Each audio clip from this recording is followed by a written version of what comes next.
सांगली तसेच कोल्हापूर दोन्ही ठिकाणच्या सर्व साधक मंडळींना आमचा प्रणिपात.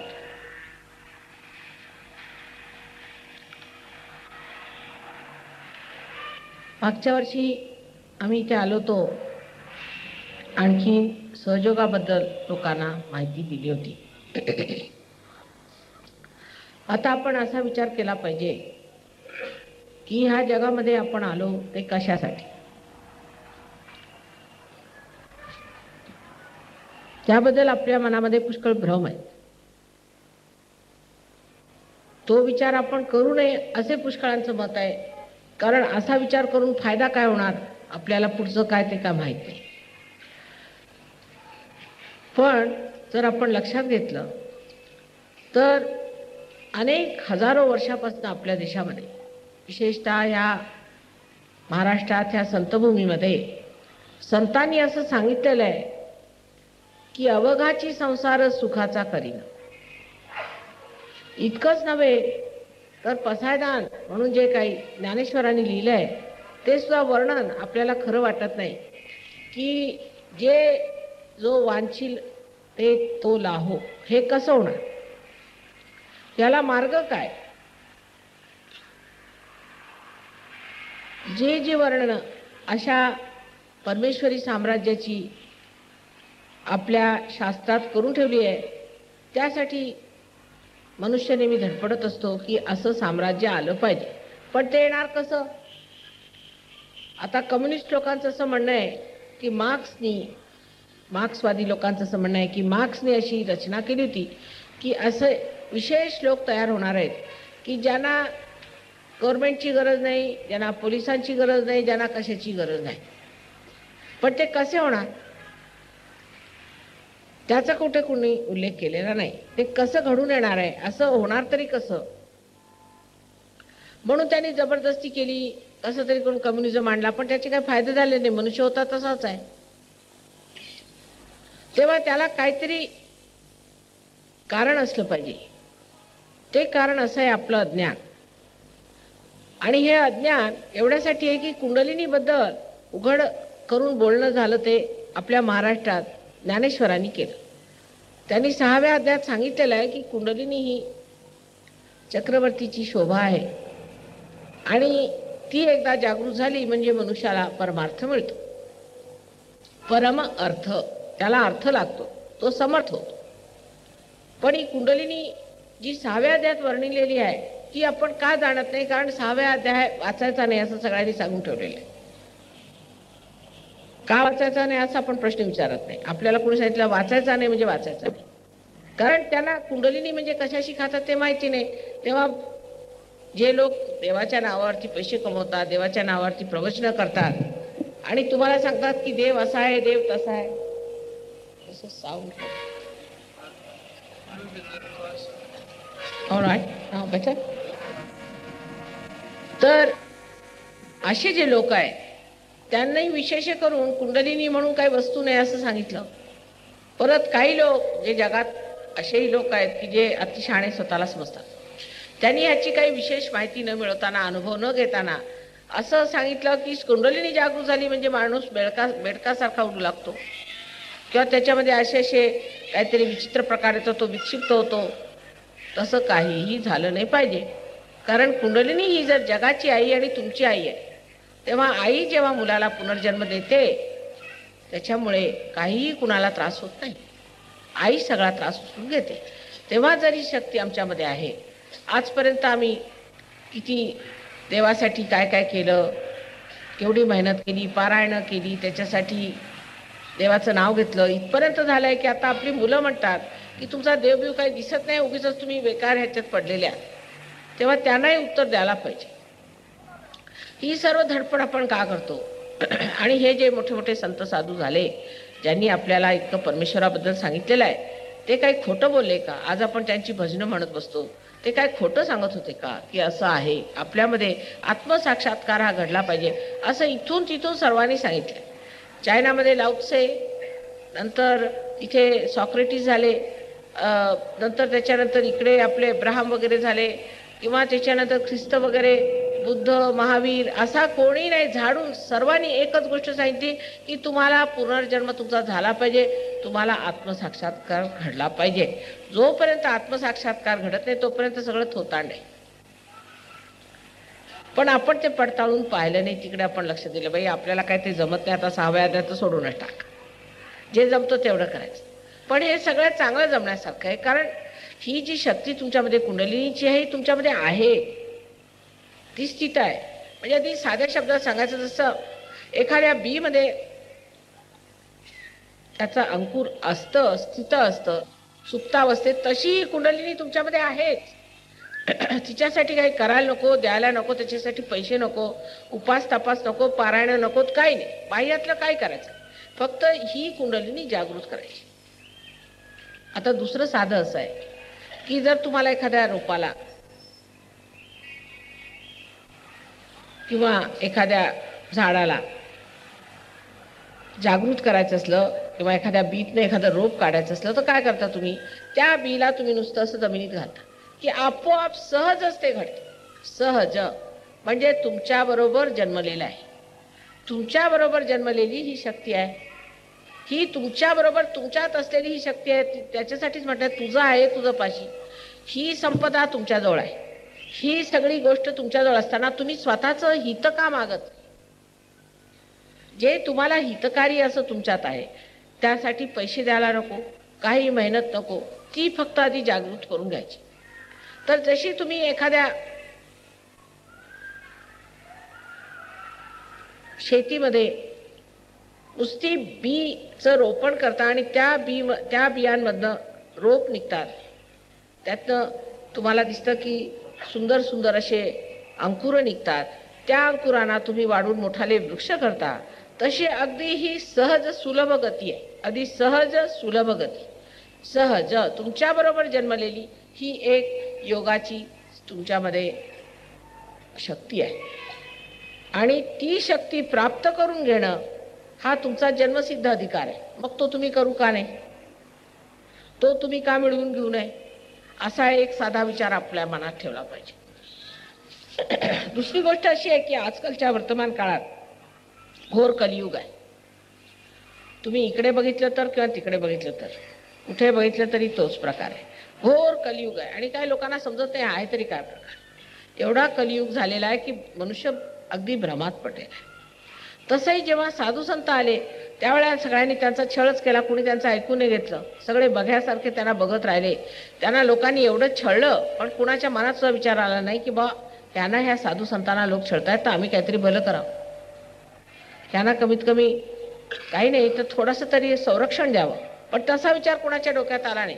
साधू संतांना ज्यांनी छळायचं ते छळलं आणि त्यांनी जे काय करायचं ते करून गेल्यावर मात्र त्यांची देवळं बांधली, त्यांची मंदिरं बांधली आणि त्यांची भजनी लोक करतात, त्यांनी काय फायदा होणार. तर काय असं झालं, त्याला कारण असं की तुम्ही आत्मसाक्षात्कारी नव्हता. जर तुम्ही आत्मसाक्षात्कारी असता तर संतांना ओळखलंच तुम्ही, पण तुम्ही नव्हता म्हणून ते झालं, म्हणून ते अज्ञानात झालं, हे मूळ कारण आहे. आणि ते अज्ञान कसं दूर होणार, आपल्यामध्ये प्रकाश यायला पाहिजे. आणि प्रकाश कसा आहे, परमेश्वराचं जे प्रतिबिंब स्वरूप आपल्यामध्ये आत्मा आहे असं म्हणतात ते आहे किंवा नाही ह्याची प्रचिती यायला पाहिजे, ह्याची जाणीव झाली पाहिजे. ती जाणीव झाल्याशिवाय ह्या सर्व गोष्टी अशाच बोलण्यासारख्या. एक सायन्स बाहेरचं आहे, ज्या सायन्समध्ये समजा तुम्ही एका झाडाची उपमा देऊ शकता की जसं झाड बाहेर वाढतंय तसं हे सायन्स वाढतंय. आणि एक सायन्स मुळातलं आहे, ते मुळातलं सायन्स आपल्या देशामध्ये, ते जे सायन्स एवढं वाढत गेलं त्याचा असा दुष्परिणाम झाला की ते मुळं हरवली त्यांची आणि त्यामुळे आता उद्ध्वस्त झालेले. श्रीकृष्णाने सांगितलं की हे जे झाड आहे चेतनेचं हे उलटं वाढतं, म्हणजे ह्याचं डोक्यामध्ये ह्याचे मुळं आहेत आणि खालच्या अधोगतीला ह्याची पानं वाढतात, म्हणून हे अधोगतीला चालेल. कारण पूर्ण वेळ त्यांचा असाच विचार असतो की कोणत्या जडवस्तूला आपण काबीज केलं तर बरं. पूर्वी ते देश जिंकत असत, मग हे मग ते असं करत करत आता नुसतं पैशाशिवाय त्यांना काही सुचत नाही. पण त्या पैशाने सुख झालं नाही, त्यांनी आनंद झाला नाही, त्यांनी काही आम्हाला जे वाटत होतं की आमचं ध्येय मिळेल ते मिळालेलं नाही, तर हे काहीतरी व्यर्थ आहे असं लक्षात येऊन आता जिथे जिथे फार श्रीमंत देश आहे तिथे तिथे लोक नुसता आत्महत्येचा विचार करत बसले. सगळं असून सुद्धा आम्हाला सुख मिळालं नाही, आनंद मिळाला नाही. तेव्हा आपण ज्या मार्गाला आता चुखाळलाय की आपण आपली प्रगती करून घ्यायची, तेव्हा एक लक्षात ठेवलं पाहिजे की प्रगती करत असताना पहिल्यांदा आत्मसाक्षात्कार झाला पाहिजे, नाही तर काही तुम्हाला त्याचा फायदा होणार नाही त्या प्रगतीचा. जे ह्या लोकांनी सहन केलं तेच तुम्हाला करावं लागेल. तुमची मुलं ते गांजा घेतील, हे घेतील, ते घेतील, वाम मार्गाला जातील, दारू प्याल, अमकं होईल, तमकं होईल, सर्वनाश होईल. त्याच्यानंतर काही लोक मग सहयोगात येणार. मग कशाला इतकं लांबलचक जायचं? जवळचा रस्ता घ्यावा. आणि जवळचा रस्ता म्हणजे असा आहे की तुम्ही ह्या भारतभूमी, ह्या योगभूमीत जन्माला आला आणि इथेच हा लाभ होणार आहे.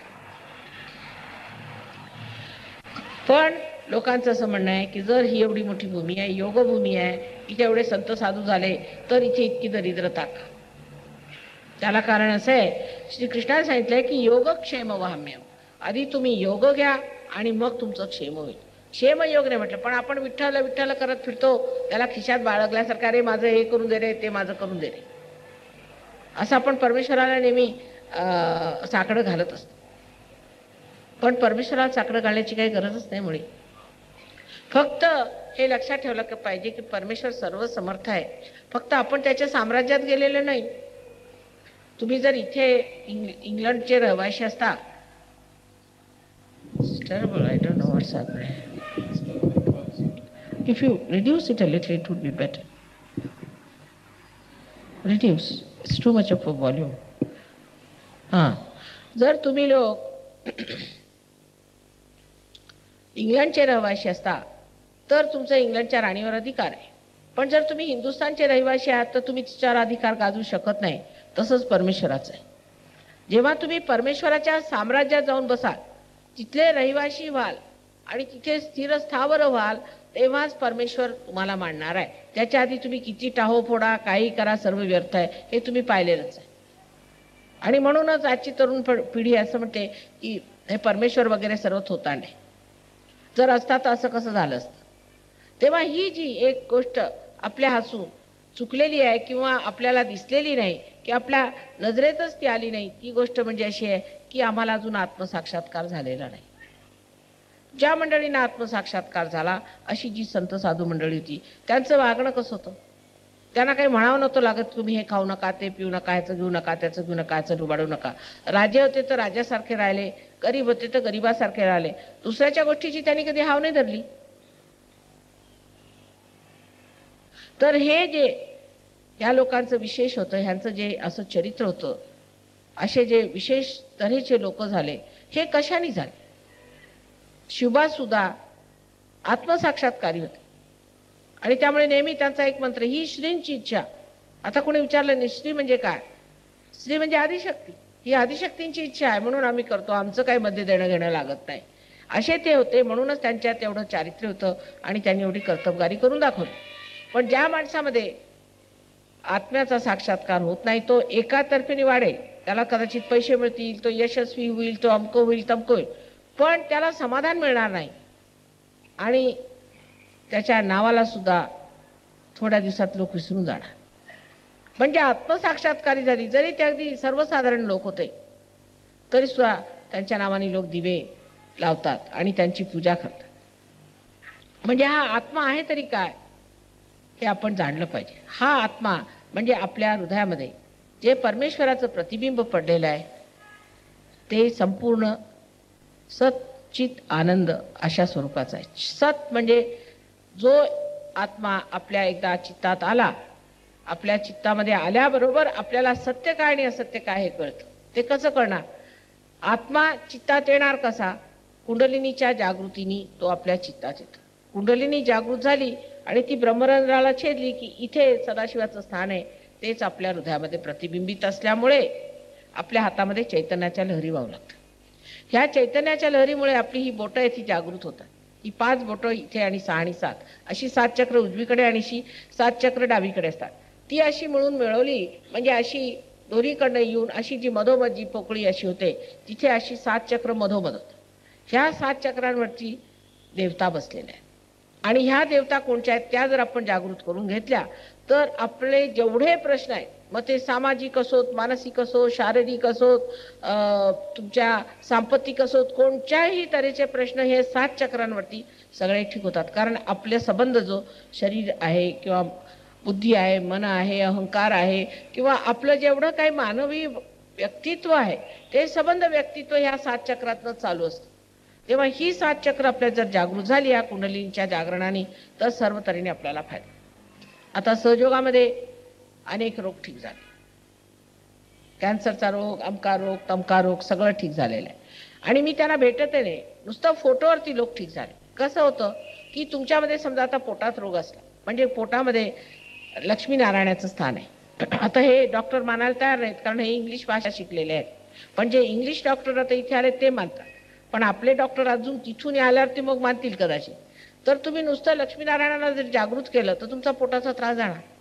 पण ते जागृत करण्यासाठी कुंडलिनीवर यायला पाहिजे, कारण तिच्या शक्तीमुळेच ते जागृत. तर ती वर कशी करायची, तिने येऊन हे जागृत करण्यापूर्वी तिला कसं आळवायचं वगैरे हे तुम्हाला सहयोगात थोडंसं शिकावं लागतं. पण सुरुवातीला तुमची जागृती आम्ही करून देतो. म्हणजे अगदी जी ब्रह्मनाडी जी आतमध्ये अगदी सूक्ष्म नाडी आहे त्यांनी कुंडलिनी येऊन आधी भेदन करून टाकते. मग त्याच्यानंतर मग तिचं जे काय प्रसार आहे किंवा तिचा जो विस्तार करायचा आहे त्यासाठी काय करायचं तेवढं शिकलं की झालं, तुम्ही स्वतःचे गुरु होऊन बसता. आता हे जे ह्यानी म्हटलं अवघाची संसार सुखाचा करीन, तेच आम्ही म्हणतोय, पण आम्ही सिद्ध करून देऊ आणि करतोय. ते फार मोठं कार्य आहे, विश्वाचं कार्य आहे. आणि ह्या विश्वाच्या कार्यामध्ये अनेक तरतरीच्या गोष्टी आम्ही केलेल्या आहेत. म्हणजे आता आपण ऐकलंच असेल की आम्ही पुष्कळशी लग्न करवली तिकडे, आणि त्या लग्नांमध्ये काहीही हुंडा नाही, जातीभेद नाही, काय नाही, म्हणजे व्यवस्थित लग्न होऊन. आणि ह्या मुलांचं इतकं आयुष्य ठीक झालेलं आहे, यांच्यामध्ये काही भांडण नाही, तंटा नाही. आणि ह्यांच्या पोटी सर्व मोठमोठाले ऋषीमुनी जन्माला येत आहेत, फार मोठमोठाले साक्षात्कारी पुरुष जन्माला येत आहेत. हे मी स्वतः पाहिलेलं आहे. त्यामुळे एक नवीनच जात काहीतरी तयार होते अशा मानवांची, ज्यांच्यावर परमेश्वराचा अत्यंत आशीर्वाद आहे. आणि त्या आशीर्वादात ते पल्लवित होतात आणि फुलतात प्रत्येक प्रांगणामध्ये. त्याला हे काही जरुरी नाही की तुमची सामाजिक स्थिती सुधारेल किंवा हेच, प्रत्येक प्रांगणामध्ये तो मनुष्य अत्यंत प्रगतिशील होतो आणि त्या प्रगतीमध्ये तो आनंद पावतो. सर्वीकडे त्याची उन्नती होते, एकीकडे होत नाही. एकीकडे झाली म्हणजे ती परत येते त्याच्याकडे आणि त्याचं नुकसान करते. समजा आता सायन्स तुम्ही वाढवलं तर सायन्सचे तुम्ही मग ॲटम बॉम्ब बनवले, ॲटम बॉम्ब आले तुम्हाला मारायला, तुमच्याजवळ खूप पैसे आले करत करत गेले, दारू अमकं तमकं, तुमचे मूल्य खराब होणार, परत ते तुमच्याकडे. सत्ता आली, समजा झाले मिनिस्टर, प्राईम मिनिस्टर, अमके तमके, मग ते परत तुमच्याकडे. पण ही सर्वांगीण प्रगती जी आहे, ज्याला समग्र प्रगती म्हणतात, ती फक्त आत्म्याच्या द्वाराने होते. आणि म्हणून हा सत्य स्वरूप आहे, कारण ह्याने सत्य जाणलं जातं. खरं काय, आता आपण म्हणतो महालक्ष्मी आहे, आता महालक्ष्मीचं देऊळ हे खरं की खोटं, ही महालक्ष्मी स्वयंभू आहे की नाही हे कसं ओळखायचं. आता म्हणतात महालक्ष्मी, पण खरं कशावर ते तुम्हाला नाही ओळखता येणार, पण फॉरेनचे लोक आले ओळखू शकतात म्हणून ते देवळात गेले. प्रत्येक देवळात जात नाही, कारण तिथून चैतन्याच्या लहरी येतात. असे जे स्वयंभू खरं स्थान आहे तिथून चैतन्याच्या लहरी येतात, ती त्यांना जाणीव होते म्हणून ते तिथे गेले. म्हणून सत्य काय, हा मनुष्य खरा की खोटा कसं ओळखायचं, त्याला सुद्धा चैतन्याच्या लहरीने तुम्ही ओळखता. आणि थंड थंड अशा हातामध्ये गारगार अशा लहरी येतात आणि चारीकडे तुम्ही त्यांना जाणू शकता. ह्या ज्या आहेत ह्या सर्व परमेश्वराच्या प्रेमाच्या शक्तीच्या जाणीवीची ओळख आहे. परमेश्वर हा प्रेम असो आणि त्यांनी सगळीकडे ही ब्रह्मशक्ती जी आहे ही त्याचं प्रेम आहे, ही सगळीकडे ती वावरत असते. आणि ती सर्वप्रथम कुंडलिनी जागृतीनंतर तुम्हाला त्याची जाणीव होते, नाहीतर होत नाही. त्याच्यानंतर जी दुसरी स्थिती सांगितली आहे की चित्त आहे, सच्चित आनंद. चित्त आहे म्हणजे तुमचं चित्त, जे चित्त आहे, आता समजा तुमचं चित्त ह्या गोष्टीवर गेलं की लगेच त्याच्यातनं विचार तुमच्याकडे येऊ लागतात, पण तुम्ही याच्यावर काही परिणाम करू शकत नाही. किंवा एखाद्या माणसाकडे तुमचं चित्त गेलं त्याच्यावर तुम्ही परिणाम करू शकत नाही. तर जेव्हा मनुष्य आत्मसाक्षात्कारी होतो तेव्हा त्याला चित्ताला धार येते, चित्त प्रकाशित होतं. समजा बसल्या बसल्या आम्ही जर कोणाचा विचार केला त्यांनी आमचा विचार केला तर आमच्या डोक्यात येईल की त्यांनी विचार केला, आणि विचार आमच्या डोक्यात आल्याबरोबर त्याला त्याचं फळ मिळणार. आपलं नुसतं चित्त जरी तिकडे गेलं तरी तो मनुष्य त्याला फायदा होतो. आणि इतकं हे अद्भुत आहे, इतकं अद्भुत आहे की माणसाला विश्वास वाटत नाही की हे अद्भुत इतकं माताजी सांगतात हे कसं होऊ शकेल, असं कसं शक्य आहे, अद्भुत असं कसं मिळेल. पण आहे. आता जर कुणाला सांगितलं की आपण चंद्रावर गेलो तर लोक विश्वास ठेवणार नाही, कारण त्यांना असं चंद्रावर कसे गेले, जे जुने लोक आहेत ते विश्वास ठेवत नाहीत. पण ही गोष्ट खरी आहे. जसं तुम्ही सायन्समध्ये मिळवलं त्याच्यापेक्षा कितीतरी जास्त तुम्हाला सहयोगात मिळणार आहे. पण सहयोगाचं सायन्स, जे परमेश्वराचं सायन्स आहे, त्याचं तंत्र शिकून घेतलं पाहिजे. आणि ते शिकायला काही वेळ लागत नाही, लहान लहान मुलांना सुद्धा कळतं. हे बुद्धीच्या पलीकडचं आहे. परमेश्वराचं सायन्स हे बुद्धीच्या पलीकडचं आहे, कारण बुद्धी ही सीमित आहे आणि असीमचं हे ज्ञान आहे. म्हणून त्या असीम दशेला उतरण्यासाठी माणसाला कुंडलिनीची गरज आहे. जेव्हा कुंडलिनीची जागृती होती तेव्हाच मनुष्य त्या दशेला पोचू शकतो. त्याबद्दल कोणतीही शंका कुशंका ठेवू नये. आणि तिसरी स्थिती आत्म्याची आनंद आहे. मनुष्य आनंदात उतरतो आणि आनंदाला सुख आणि दुःख नसतं. सुख आणि दुःख नसतं, फक्त आनंदाला आनंद, केवळ आनंद असतो. आनंदाला प्रत्येक वेळेला मनुष्य कोणत्याही गोष्टीकडे बघतो तर एक साक्षी स्वरूप होऊन बघतो. त्याच्यात त्याला कोणतीही खंत वाटत नाही, कारण तो निरपेक्ष असतो. कोणती गोष्ट एक नाटक चाललंय, हे नाटक आहे सगळं. नाटकाकडे बघताना आपल्याला काही खंत वाटत नाही, तसंच माणसाला काही वाटत नाही आणि तो आनंदात असतो. आणि हा आनंद त्यावेळेलाच मिळतो जेव्हा तुम्ही आत्मसाक्षात्कारी होता. तर कुंडलिनीची जरी जागृती झाली आणि तुम्ही जरी पार झाले तरी सुद्धा पुढे त्याची प्रगती ही केलीच पाहिजे, नाहीतर सर्व व्यर्थ आहे. असं म्हणतात की जर एखादं बी उगवलं गेलं आणि ते असंच फेकून टाकलं तर वाया जातं. तशी जे मंडळी कुंडलिनीची जागृती घेऊन त्याच्याकडे लक्ष देत नाही त्याशी वाया जातं. तेव्हा आपल्या सर्वांना माझी हात जोडून विनंती आहे, सांगलीचं सगळ्यात सेंटर सगळ्यात कमजोर आहे, कारण इथे लोकांना वेळच नाही. इथल्या लोकांना म्हणतात वेळच नाही, सगळ्यात बिझी लोक इथेच दिसतात मला. आणि त्यामुळे सांगलीला इतक्यादा येऊन सुद्धा काही विशेष झालं नाही. कोल्हापुरात सुद्धा तसाच प्रकार दिसतोय. म्हणून आम्ही विचार करतोय की सांगलीत कमीत कमी हे जर सेंटर सुरू झालं आणि इथल्या लोकांनी पुढाकार घेतला तर हे सेंटर फार चांगल्या रीतीने चालू शकतं आणि लोकांचं भलं होऊ शकतं. कारण सगळं जग पुढे गेलं आणि जर तुमची सांगलीच मागे राहून गेली तर ते बरोबर होणार नाही. आणि ह्याने किती किती फायदे होतात आणि हे किती आवश्यक आहे. कारण मनुष्याच्या जीवनाला अर्थच नाही. जोपर्यंत तो आत्म्याला प्राप्त होत नाही तोपर्यंत त्याला अर्थ नाही, तो समर्थच होऊ शकत नाही, त्याला दृष्टीच येत नाही. म्हणून हे झालंच पाहिजे. आणि आपल्या उत्क्रांतीचं हे चरम लक्ष आहे ते आपण गाठलं पाहिजे. आणि ते गाठण्यासाठी काहीही करायचं नाही, विशेष काही करायचं नाही, पैसे द्यायचे नाही, काही तुमच्याकडनं घ्यायचं नाही, आम्हाला उलट द्यायचंच आहे. तेव्हा ते घ्यावं आणि समजून घ्यावं की ज्या गोष्टीला पैसा लागतो, असं लागतं, ते जागतिक आहे. परमेश्वराच्या कार्याला कधीही पैसे लागत नाही आणि त्याला काहीही मेहनत करावी लागत नाही. फक्त एकदा हे मिळाल्यावर ही तुमच्या जेव्हा जी शक्ती आल्यावर त्या शक्तीला कसं वापरायचं तेवढं तुम्ही शिकून जायचं शहाणपणाला. आता हे बाहेरून इतकी मंडळी आली आहेत तेव्हा आपण समजलं पाहिजे की हजारो मैलावरनं ही मंडळी आलेली आहेत, पण इथल्या तुमच्या सांगलीकरांना वेळ नाही इथे आला, म्हणजे हे काय चांगलं लक्षण नाही. म्हणजे सुज्ञता कमी, सुज्ञता कमी. उद्या जर एखादी सिनेमा नटी आली तर सगळे येते.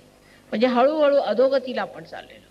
आपलं लक्ष कुठे आहे? अधोगतीला, म्हणजे खालच्या थरावर आपण चालू आहे, वरच्या थरावर राहते. आणि मग असं कसं केलं परमेश्वराने, हे कसं केलं? तुम्ही परमेश्वराला धरूनच नाही.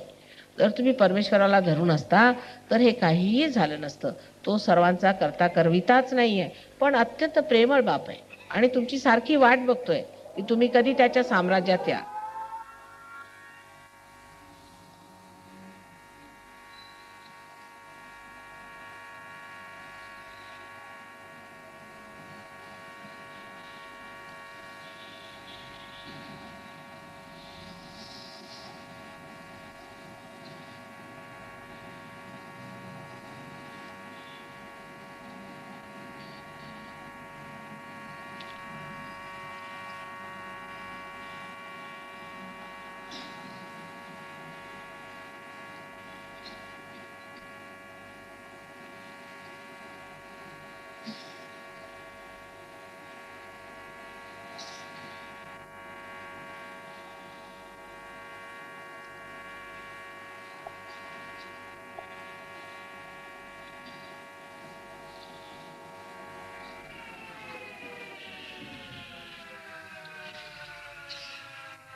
आता आपण सामूहिक जागृतीचा कार्यक्रम करूया.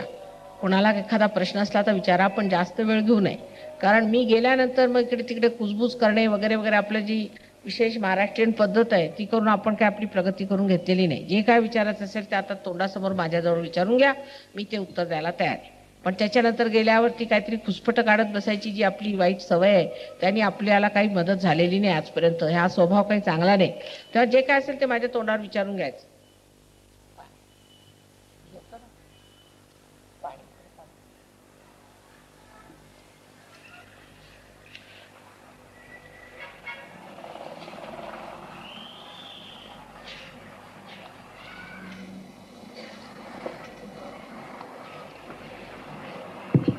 असले तर विचारा प्रश्न. का इकडे आहे मंडळींना प्रश्न? का हो?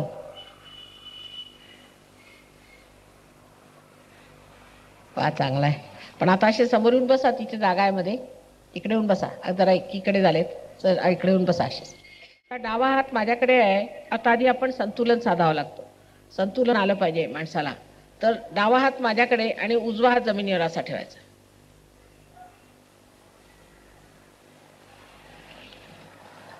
श्री गणेशाचं ध्यान करू, त्या पृथ्वीला नमस्कार करू मनातून, असा हात ठेवायचा. उजवा हात, डावा हात माझ्याकडे.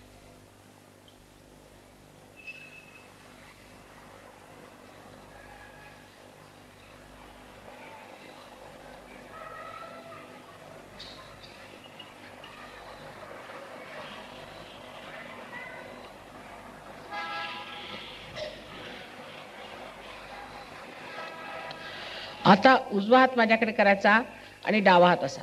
म्हणजे पहिल्या ह्याच्यामध्ये आपण जे जडतत्व होतं ते पृथ्वी तत्वात घातलं. आणि आता हे जे आपण विचारांनी वगैरे जे आपल्यामध्ये काहूर माजलेलं आहे, त्याला आपण अहंकारादी वगैरे त्रास असतात ते काढण्यासाठी म्हणून आकाश तत्वाकडे हा हात केलेला आहे. आणि असा उजवा हात माझ्याकडे. डावा हात माझ्याकडे नाही, उजवा हात. उजवा हात, हा उजवा हात माझ्याकडे, डावा हात असावर.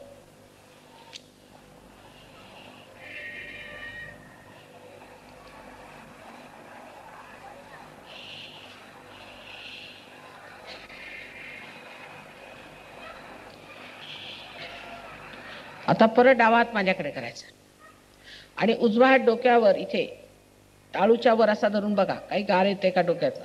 वरती धरायचं, वरती इथे डोक्यावर टाळूवर जरा वर धरा. वाटतंय गार? काही काही लोकांना वाटेल, काही काही ना नाही. बरं, आता हा उजवा हात माझ्याकडे करा. परत डावा हात.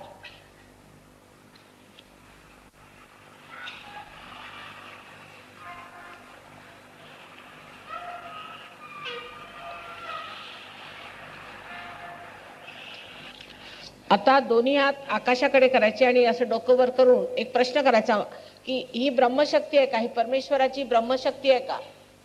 ही परमेश्वराची प्रेमशक्ती आहे का?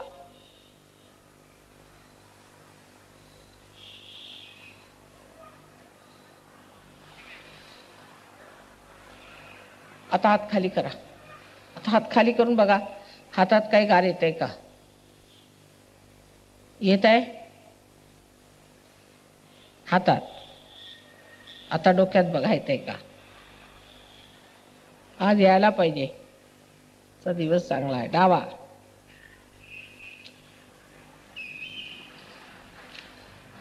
लक्ष इथे टाळूकडे असलं पाहिजे. वाटतंय? आता हात करून बघा. गरम गरम येत आहे पुष्कळ लोकांची.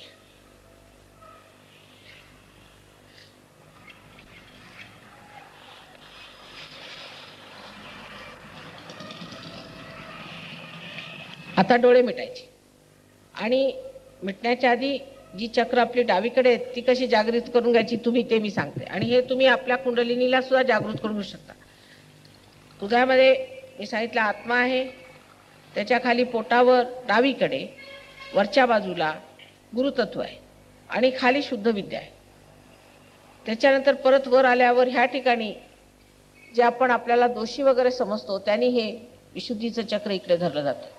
मी पतित आहे, मी फार वाईट आहे असं न्यूनत्व धरलं की ती इकडे असत.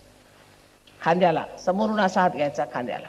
नंतर इथे हात नंतर मागे, नंतर तळ हात असा पूर्णपणे उघडून घ्यायचा आणि आपल्या ब्रह्मरंध्र म्हणतात त्याला, म्हणजे टाळूवर ठेवायचा, आणखीन असा दाबून साधा असा फिरवायचा फक्त.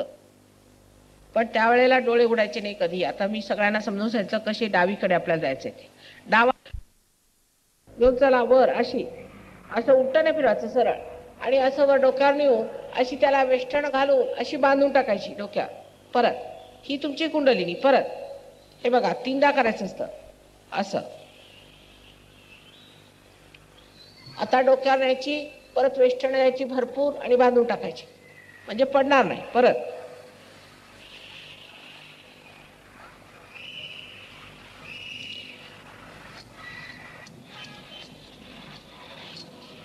आता बघा हाताला गार वाटतंय का? हाताला वाटतंय गार? गार गार आल्यासारखं वाटतंय.